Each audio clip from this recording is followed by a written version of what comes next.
हाय, welcome. Science की मेरी series में आज के लेक्चर में हम बात करेंगे न्यूटन की थ्योरी ऑफ ग्रेविटेशन की।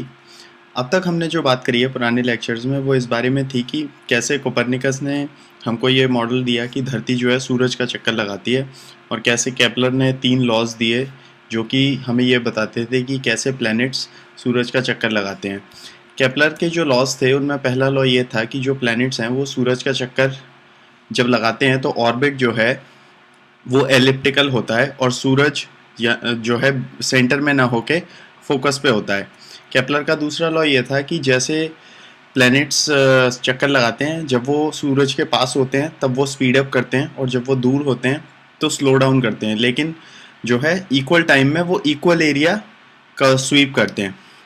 केपलर का तीसरा लॉ ये था कि जो प्लैनेट्स सूरज के ज़्यादा पास हैं वो एक चक्कर सूरज का ज़्यादा जल्दी लगाते हैं, और जो जितना दूर प्लैनेट जाते जाते हैं उतना उनका ऑर्बिट टाइम बढ़ता जाता है। इनफैक्ट अगर कोई प्लैनेट डी डिस्टेंस दूर है और उसका टाइम पीरियड टी है तो टी जो है वो डिस्टेंस के पावर 3.2 यानी 1.5 पावर के बराबर प्रोपोर्शनल होता है।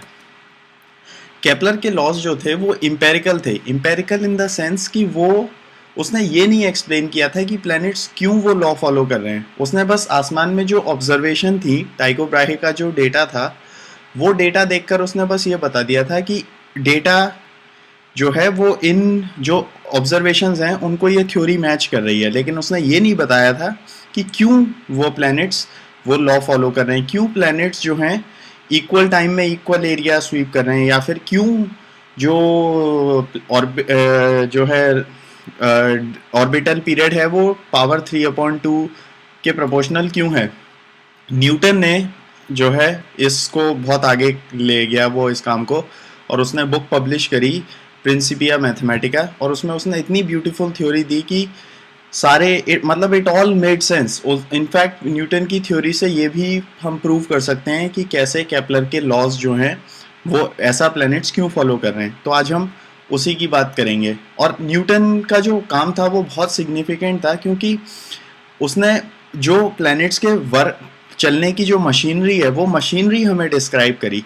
प्लस उस न्यूटन की ये डिस्कवरी बहुत ही सिग्निफिकेंट जो है माइलस्टोन है इंसान की हिस्ट्री में, क्योंकि वो लोगों को ये लगा कि जब यूनिवर्स इतनी एलिगेंट थ्योरी के हिसाब से चलता है तो क्या हम और चीज़ें भी प्रेडिक्ट कर सकते हैं। अगर हम ये प्रेडिक्ट कर सकते हैं कि प्लैनेट्स कैसे चलेंगे, हेवेंस कैसे चलेगा, तो क्या हम और चीज़ें भी प्रेडिक्ट कर सकते हैं।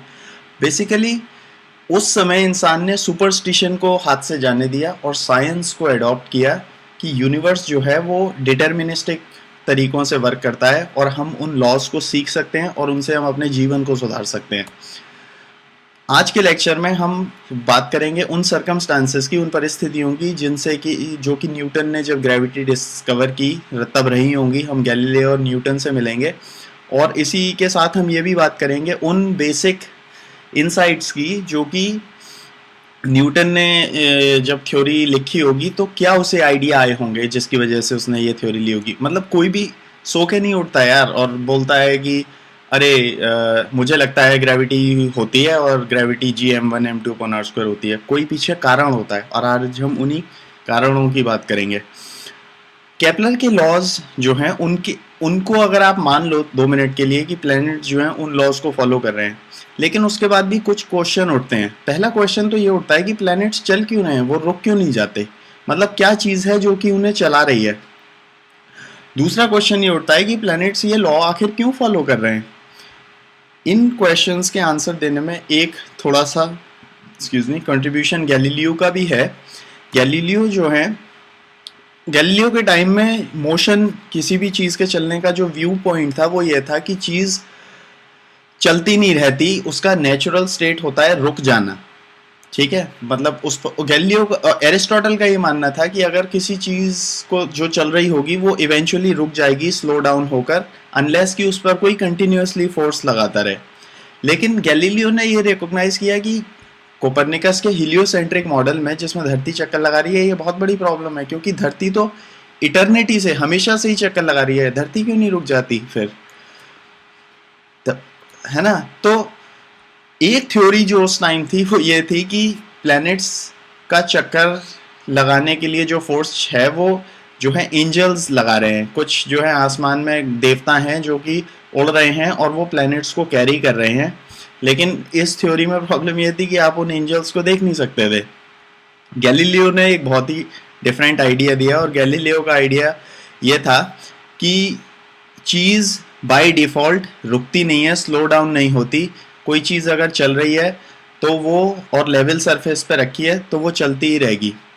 गैलीलियो ने ये आर्ग्यूमेंट दिया कि फॉर एग्जांपल अगर आप जो है एक पानी का जहाज़ लो, एक शिप लो, और शिप को एक जो है नदी में बहा दो, और मान लो नदी एकदम शांत हो, तो वो चलता रहेगा चलता रहेगा चलता रहेगा। गैलीलियो की थ्योरी में बस एक कमी ये थी, गैलीलियो के हिसाब से जो मोशन था हॉरिजॉन्टल, वो उसको भी हॉरिजॉन्टल मानता था अगर कोई चीज़ धरती के पास ना आए या दूर ना जाए, उसका कांस्टेंट, उसका डिस्टेंस धरती के सेंटर से कांस्टेंट रहे। फॉर एग्जांपल अगर जो है कोई, जैसे मून है, तो मून अगर धरती का चक्कर लगा रहा है तो गैलीलियो के हिसाब से वो भी जो है हॉरिजॉन्टल डायरेक्शन में चल रहा है, क्योंकि वो धरती के पास नहीं आता। तो उसका मानना ये था कि कोई चीज़ जो कि अगर ऐसे चल रही है अर्थ के अराउंड कंसेंट्रिक स्फीयर में, तो वो वैसे ही चलती रहेगी। इस लॉ में थोड़ी सी कमी थी, लेकिन आप देख सकते हो कि कैसे ये बहुत ही फॉरवर्ड था ये स्टेप, क्योंकि इसने हमें ये आइडिया दिया कि अच्छा शायद चीज़ें रुकती नहीं है बाय डिफ़ॉल्ट, शायद क्या ऐसा भी हो सकता है कि अगर किसी चीज़ को चला दो तो वो चलती ही रहे। तो इस आइडिया को थोड़ा सा और करेक्ट किया न्यूटन ने, लेकिन ऑब्वियसली गैलीलियो ने स्टेप लिया फॉरवर्ड। एक और बहुत इंपॉर्टेंट एक्सपेरिमेंट जो गैलीलियो ने किया वो ये था कि उसने लीनिंग टावर ऑफ पिज़ा से दो चीज़ें नीचे फेंकी, एक भारी एक हल्की, और ये पाया कि भारी और हल्की चीज़ दोनों एक ही टाइम पे नीचे गिरती हैं। उन दिनों जो व्यू पॉइंट था वो ये था कि भारी चीज़ जल्दी गिरती है और जो हल्की चीज़ होती है वो देर में गिरती है। लेकिन गैलीलियो ने बिल्कुल उल्टा पाया। बहुत, जो मुझे बहुत आश्चर्यजनक लगता है, बहुत सरप्राइजिंग लगता है कि 2000 साल तक एरिस्टोटल से लेकर गैलीलियो तक किसी ने इसको एक्सपेरिमेंट करके वेरीफाई करना सही नहीं समझा।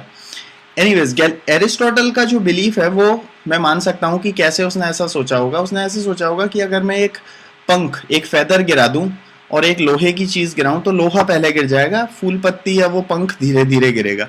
लेकिन इसका मतलब ये नहीं है कि हल्की चीज़ धीरे गिरती है, भारी चीज़ जल्दी गिरती है। ऐसा इसलिए होता है क्योंकि धरती पे हवा होती है, और हवा जो है फेदर पर ज़्यादा इफेक्ट डाल देती है क्योंकि फेदर हल्का है।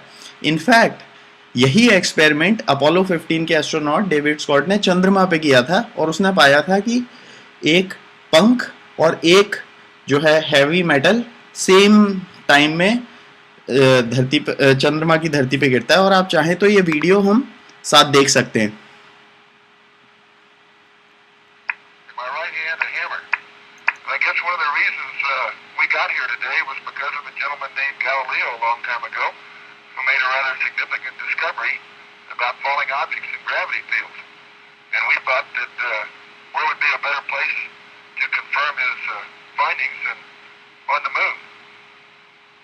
So we thought we'd try it here for you.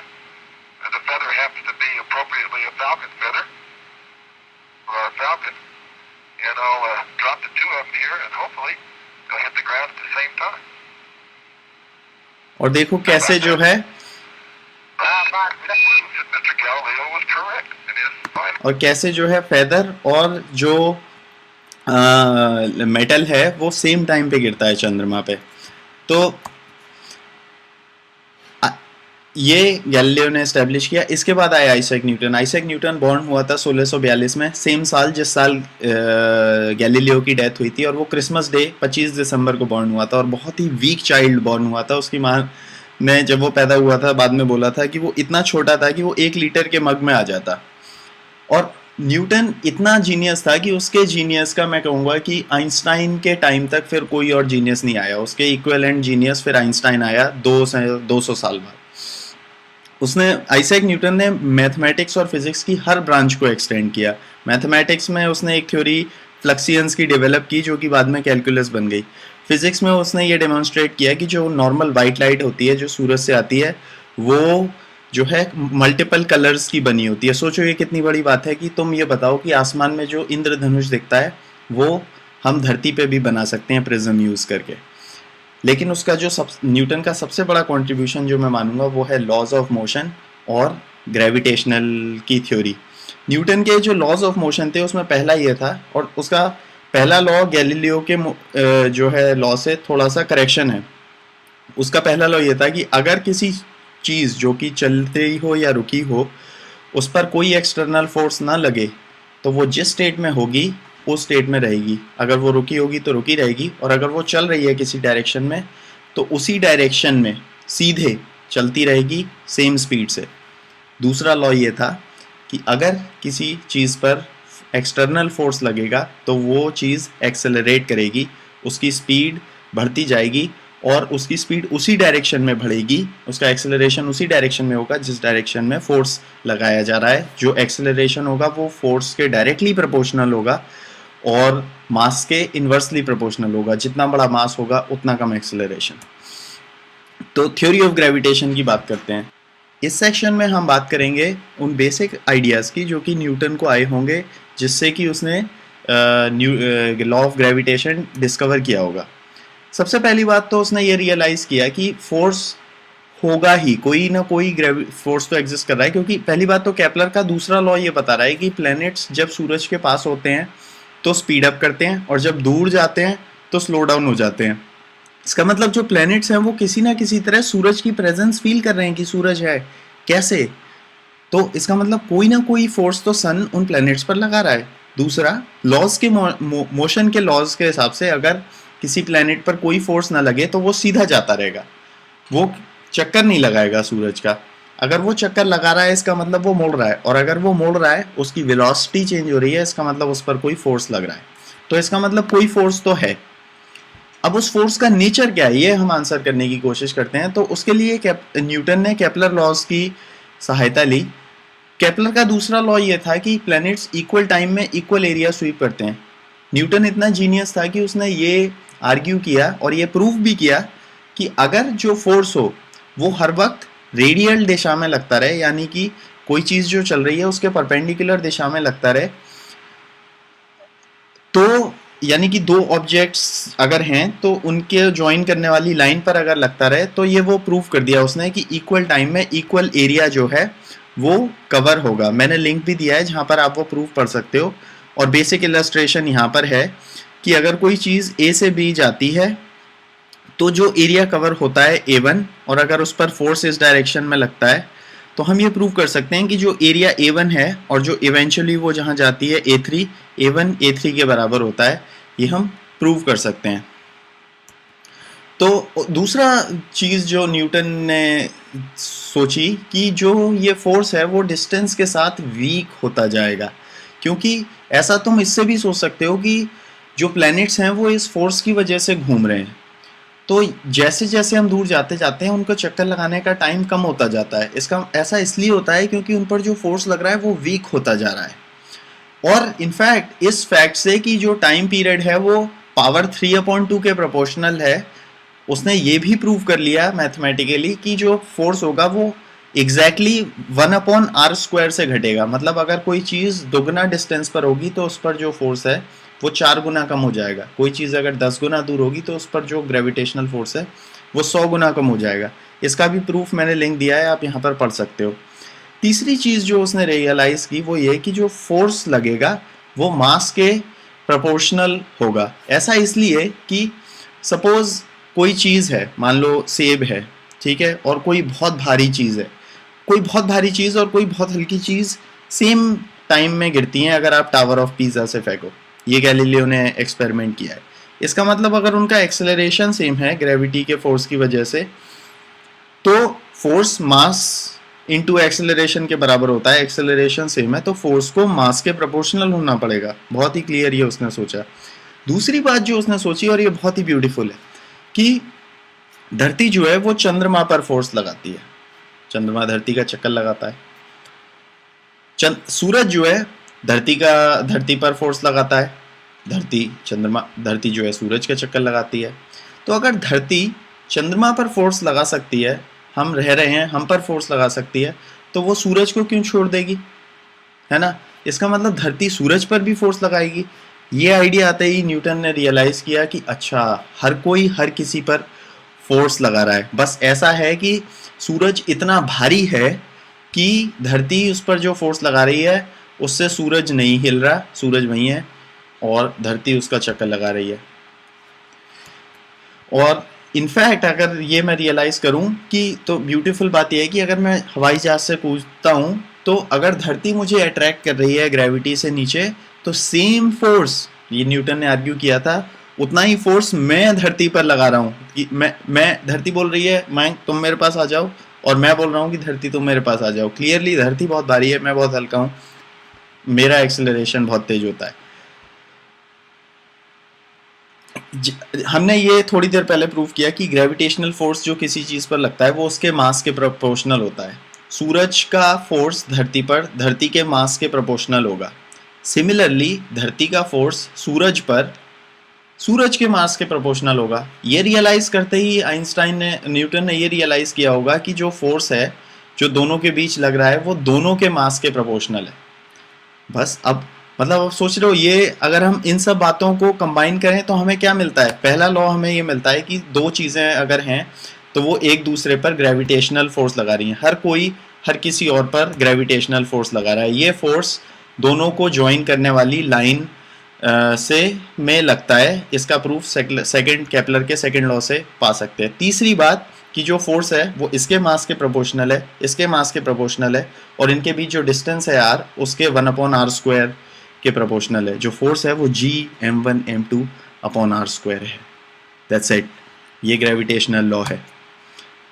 अब एक और बहुत इंटरेस्टिंग क्वेश्चन जो ये आता है, और कई लोग ये बोलते भी हैं कि वेल अगर ग्रेविटी है और अगर ग्रेविटी सब चीज़ों को अट्रैक्ट कर रही है तो चंद्रमा धरती की तरफ गिर क्यों नहीं जाता।